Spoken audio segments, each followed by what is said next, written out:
Sloppy and now is better than perfect and never. You guys know that's my philosophy. It's what I follow on a day-to-day. And to this video is a perfect point.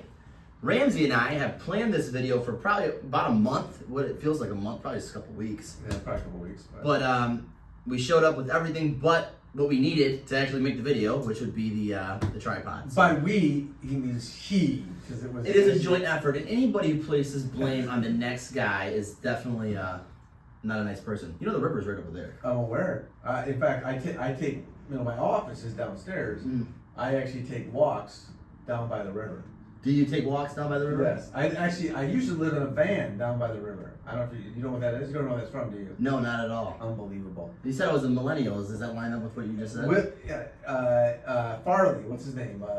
From Saturday Night Live, he has a skit. Saturday Night Live. I know that. I know He's the got a name. skit. He's a motivational speaker, and he's trying to get the kids all motivated. He's like, now I live in a van down by the river. That's why he talks, and he's trying to motivate the kids on why they need well, to if stay in anybody school. talks to me Right, like like that, that. I'm gonna run and cry. Right, and the beauty of the skit is like the actors are like laughing. You know how Right. sometimes they can't hold character because he's so freaking funny, Yeah. and they're like laughing during the skit. It's great. You should Google it. Google it. It's awesome, man. All right, what's a Google? Man Down by the River. Okay. It's that would put me Will before the Farley. Is it millennials. Will Farley? What's his name? Will Ferrell? Chris Farley.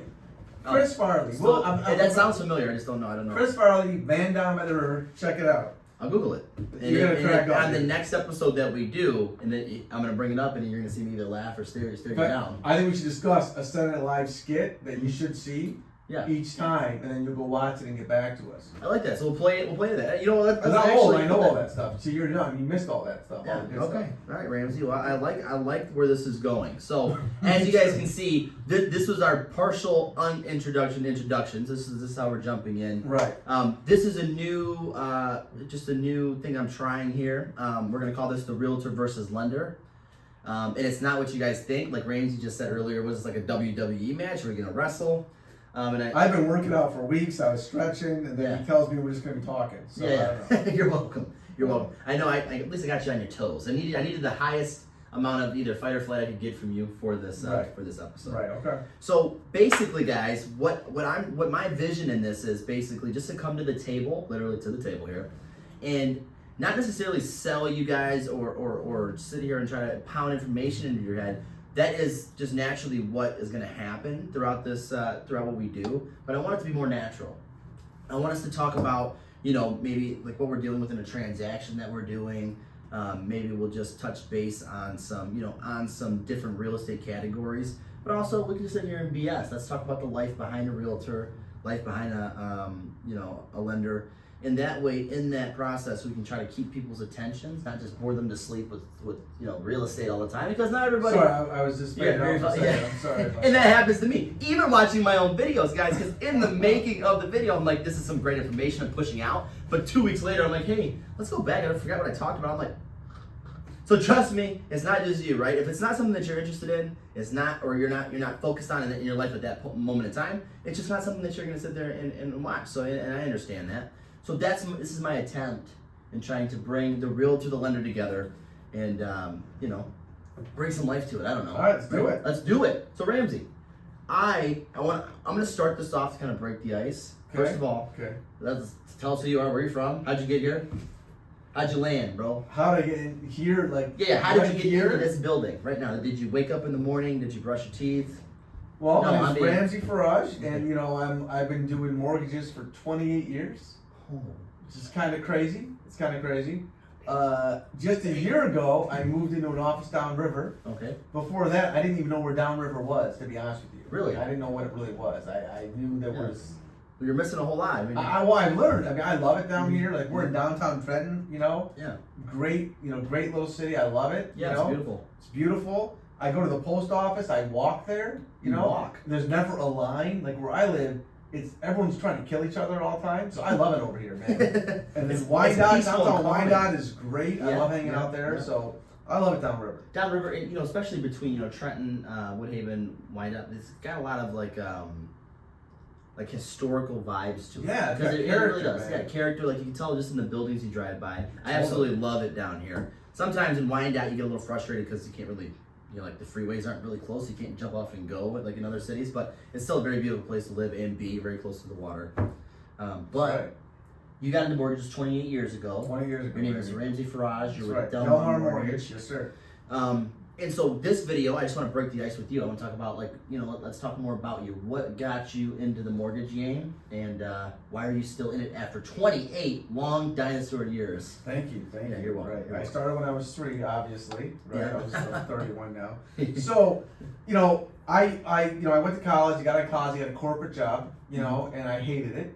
Okay. So I was miserable, and my buddy said, "Hey, we're selling financial services, life insurance, investments. We're going to open an office in California. We had a lot of relatives in California, San Diego. Right. So I'm like, well, I'm young. I hate what I'm doing.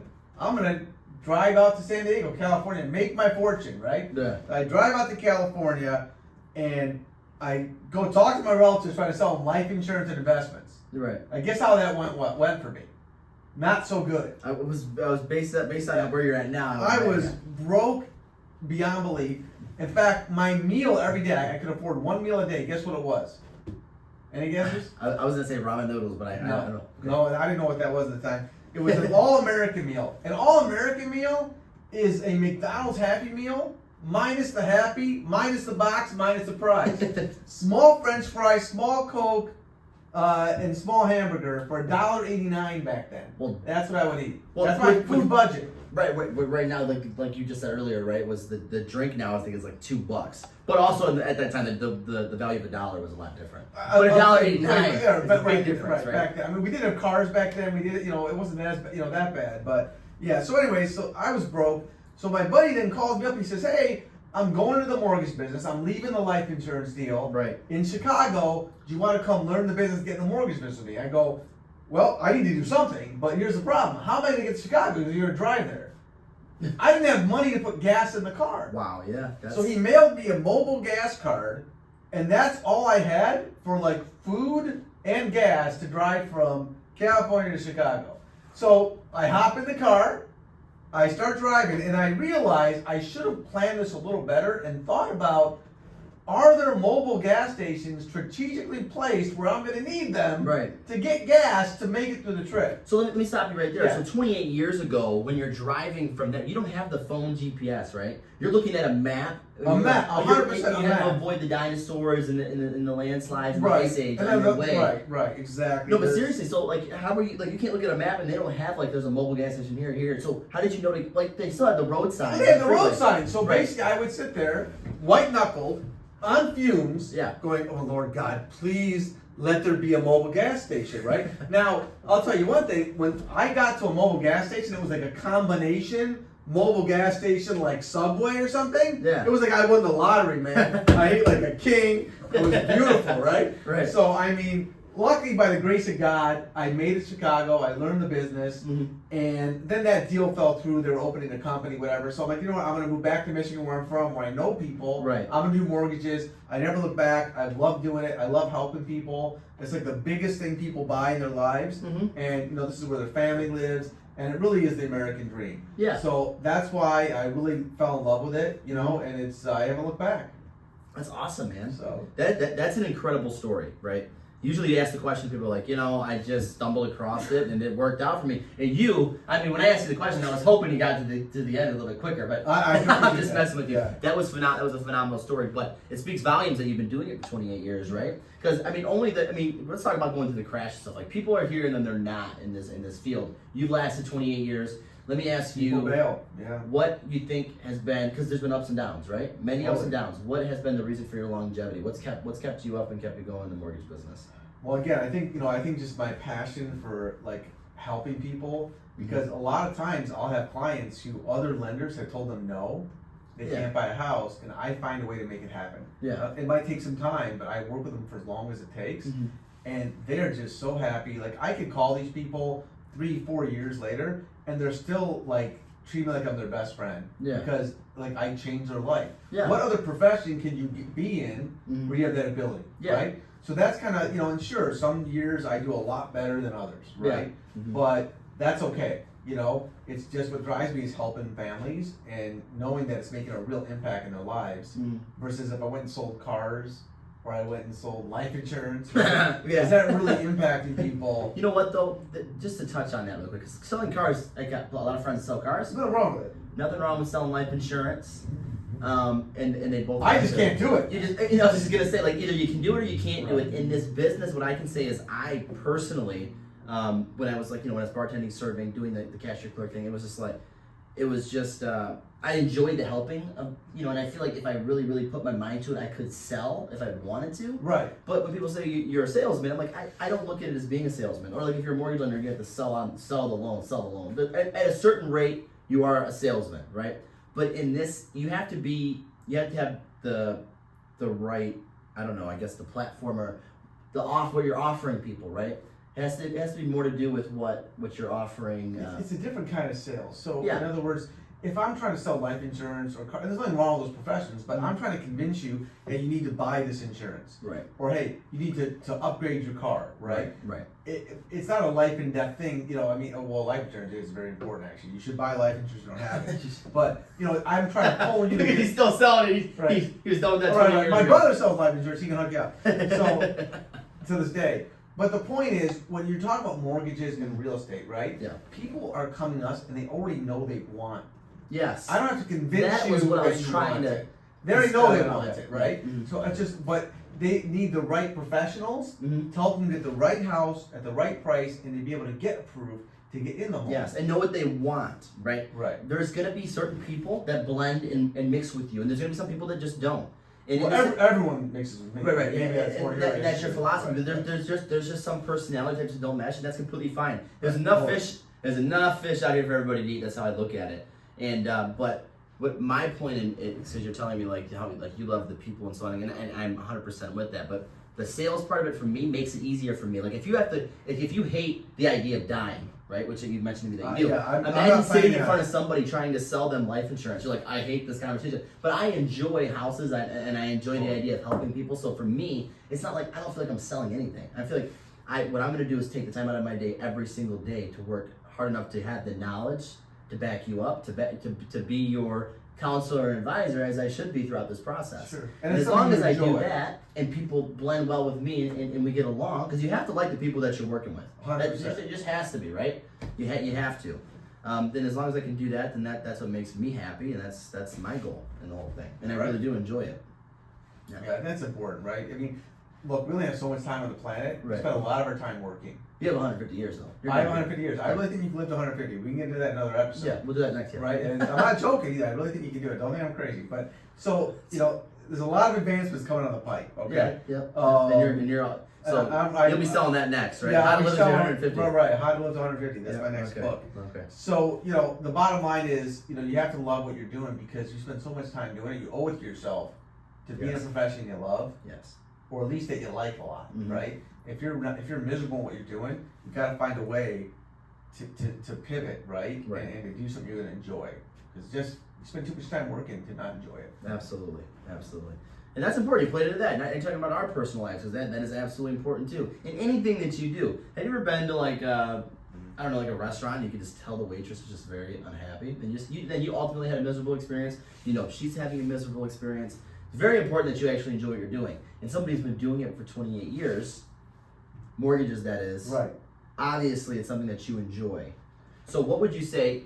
I mean, you said the helping people too as well, and if that is the biggest and best reason for you, what else would you say has helped in your longevity in the mortgage game? I think that as far as longevity goes, Mm-hmm. right?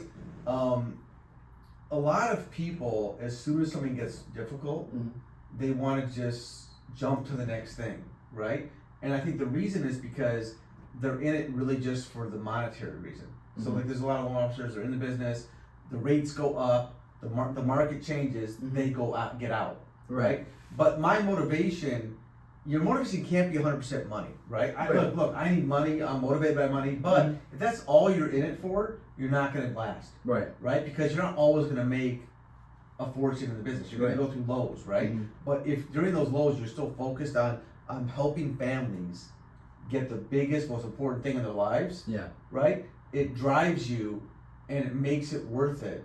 And you'll ride the waves for the good and the bad, If that kind of makes sense. That's beautiful. That's beautifully put because, and I know this personally because I got into the business in 2020, right? So that's when the prices started to do really well. I had no idea about the crash. Like I had some information. Like of course I had my grandpa and the older people in my life. Like me, old people like me that would tell you stories. Talk to me about what was going on, and I've done a lot of research, and so now I understand completely what happened, what caused it. But looking back on that, it's just it's crazy to see. But real estate agents, like they tell me now, people who've been in the business that long, like hey, you know they had to sell 20 to 30 houses more a year to hit the income that they're making now when in 2020.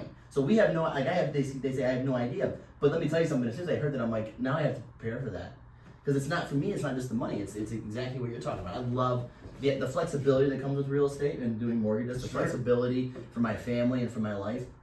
I enjoy it and I enjoy helping people, but there's a perfect example. If prices were to ever happen, you have to hustle and work twice as hard. But I'm watching these older agents. My point in this is I'm watching these older agents, they walk with the callus on their shoulder, but those same people, for the same reason you're saying, like they have to have a purpose beyond that, because now they can sell that many more houses today and make twice the amount of money. But in that point in time, they could have went off and got another job that was paying them more money versus struggling to close. This is why it has to be more than money. It has to be more than money. That you enjoy it. Yeah. You love houses. That's your passion, right? Right. And again, it's all about trying to find something you like to do. I like some houses. Haunted houses, not really. The houses that are falling over, I don't like those. You like haunted? But I love houses. You get scared of the haunted houses? Haunted houses, absolutely, any day of the week. I will, like a little girl. Nope, I'm running out of there with my hands up in the air. I mean, you will never see me become more of a B word than at that moment. I can see that. Yeah, I can't handle it. Anything moving when there's kind of got me a little bit. But anything moving on the countertops, any whistling in the winds. Like, so you believe in ghosts? You think ghosts are real, man? Depends on the day of the week, man. I mean, are houses actually haunted? Do you feel like there's actual I absolutely believe that houses are not haunted. Are not? Okay, but you still get scared. In haunted houses, yes. Okay, interesting. Yeah, because I know that they are, but I don't believe that they are. Because you have to believe something to know it. Or you have to know something. You can't believe it and know it. Okay, are you guys lost? I'm a little lost, but okay. You can't believe something and know it at the same time. Okay. Because then you know it. You don't have to believe it. Okay. You know what I'm saying? Yeah, I even lost myself, but I kind of rolled off and I made it work for myself. Yeah, okay. Well, let's move on to another subject. Yeah, okay. Anyway, that's the introduction that I wanted. I wanted to just kind of get to know you a little bit, Cool. and we're gonna roll this into another video. This is we're just gonna continue to do this. We're gonna talk about some testimonials that we've had, some past clients that we've worked with, and just kind of give you guys the ins and outs, because and we say this all the time, you don't know what you don't know. And so, maybe some of our stories will reside with you guys. And also, we're gonna do some Q&A. So that's gonna be maybe next episode we can work on that. Right. Some questions. So we're gonna go out right now. We're gonna get some Happy Meals. The drive-thru. Is that what we're doing? Yeah. I don't know for like $1.89. Right, it's probably like $9 now or $10. I think it's more than that. It's ridiculous. Yeah, Even fast. I don't eat fast food really. Yeah. But once in a great while, like, I'm gonna treat myself, right? And I'll pull up and I'm like, are you kidding me? It's like I can't even afford the combo meal. Just give me just a sandwich. I mean, it's like $12. But when they ring up for the sandwich, it's almost as much as the meal is. It's like either way you go. Or a candy bar. Like I don't eat candy, right? Like, but once in a great while, I'm like, I'm gonna go buy a Snickers bar. It was like $4. I'm like, I'm good. I'm not buying it. It's a principle of it, man. I mean, we know what bothers Ramzi. Yes. It's not doing loans. It's not any of his clients. It's But the problem inflation. is it's inflation, baby. Yes. And I think we can all agree with that. We're going to wrap this video up. This is the realtor versus the lender. We'll see you guys in either 2 weeks or a month. We don't know yet. Right? Appreciate you. Yes, sir. Thank you, guys. All right.